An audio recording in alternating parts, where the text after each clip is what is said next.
Hello everyone, welcome to my conservation headquarters. In this episode, I'm going to show you a trip I did when I was just 9 years old. And we went to the Kalahari research station to meet some meerkats. We didn't just meet them, we were surrounded by them. We camped in the desert, I learned the importance of research, and I met some species that I didn't even know existed. So come on, let's go. There are more than 320 species of mammals and birds in this ecosystem. Well, one of my favorite things to do in the Kalahari is set up camp. This looks like the perfect spot.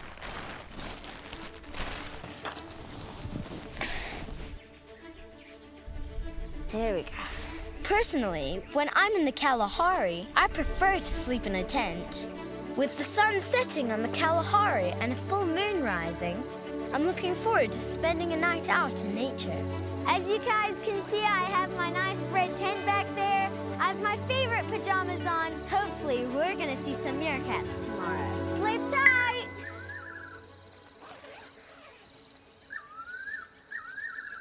Sleeping out in nature is always exciting, and you really feel very deep in the wilderness. Just before sunrise, I met up with Lori to go and track some meerkats.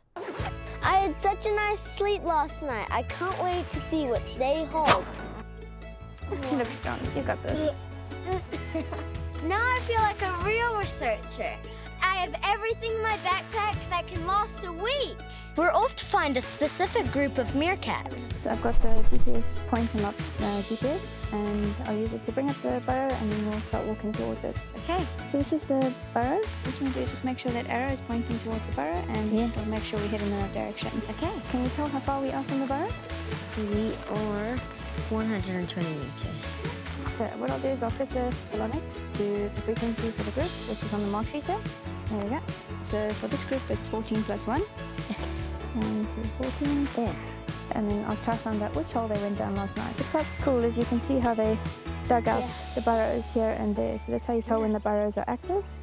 And then they'll often spend their mornings sunning, but also excavating the burrows. So if they come back, at least it's ready for sleeping again. Okay. Here comes our first meerkat. Look at this little guy. Wow, two have popped up so far. He's supposed to be the early risers of the community. Lori keeps so many detailed records about the individual meerkats. Looks like the whole family is getting ready to go foraging. I feel just like a jungle gym. Normally, meerkats are scared of people, but this group has been habituated, which means that they are used to humans and don't see us as a threat. I guess I'm part of the group now. What I've already learned observing them is that they're so playful. Yes. Just make it this way. Just take a small treat. No. Okay, I guess we're waiting this one. Why do we weigh them? So we weigh the meerkats so we can get their daily weight gain and their daily weight loss. So in winter they'll lose more weight.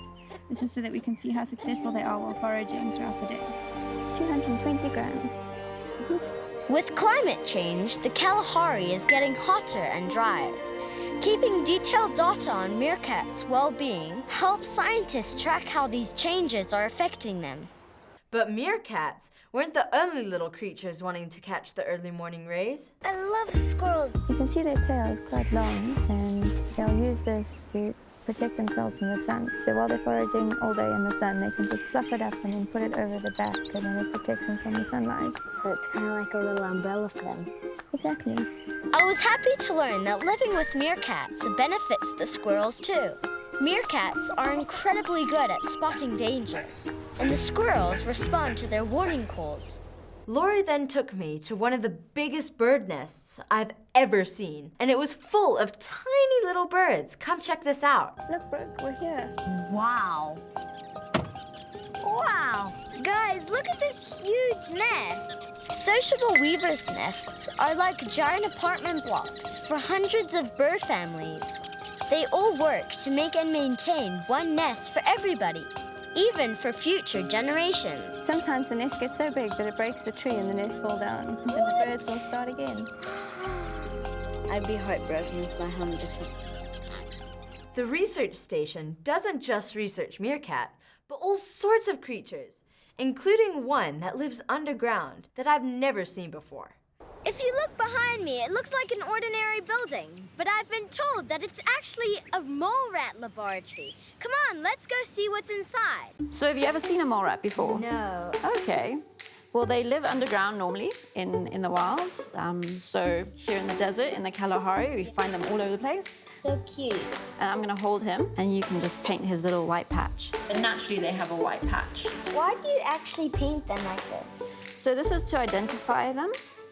So he's the red pup, and then all his other family members will have different colors. Wow, so are these all mole rats? These are all mole rats. This is their family. Look at that. Wow, that's so cool. Do you see the awesome nest they've all made? Yeah.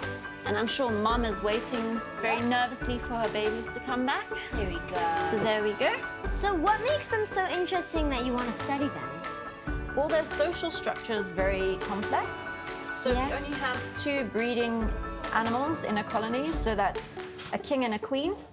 Wow. So everyone else in the colony are their children. What? So, yeah. So They have a lot of children. I know, right?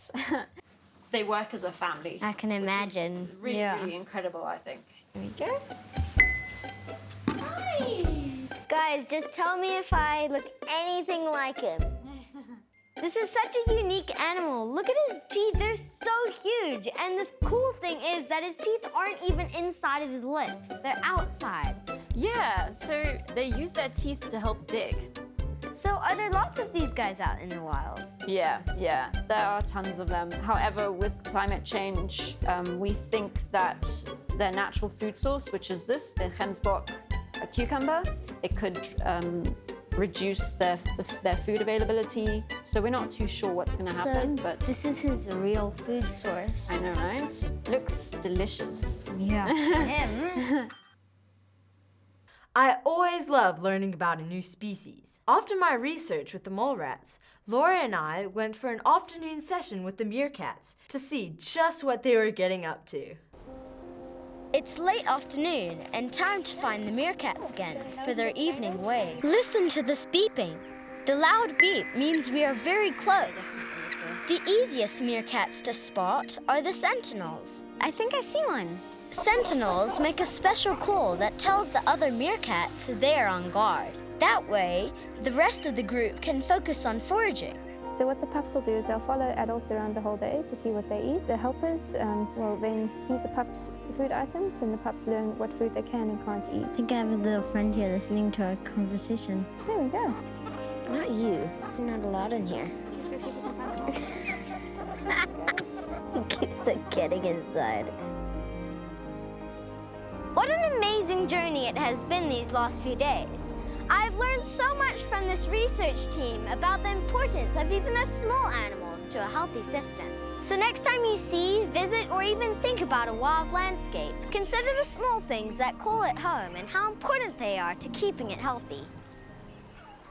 Well, I hope you guys enjoyed this episode because I certainly did. Those mole rats probably had the biggest smile I've ever seen, and those little meerkats were just the most mischievous little guys. I can't wait to go back there. Hope you guys join me next time for another exciting expedition to another interesting place. And don't forget, everyone, I can change the world, and so can you. And if you guys really believe that, you should check out the link in my bio and get some merch for yourself.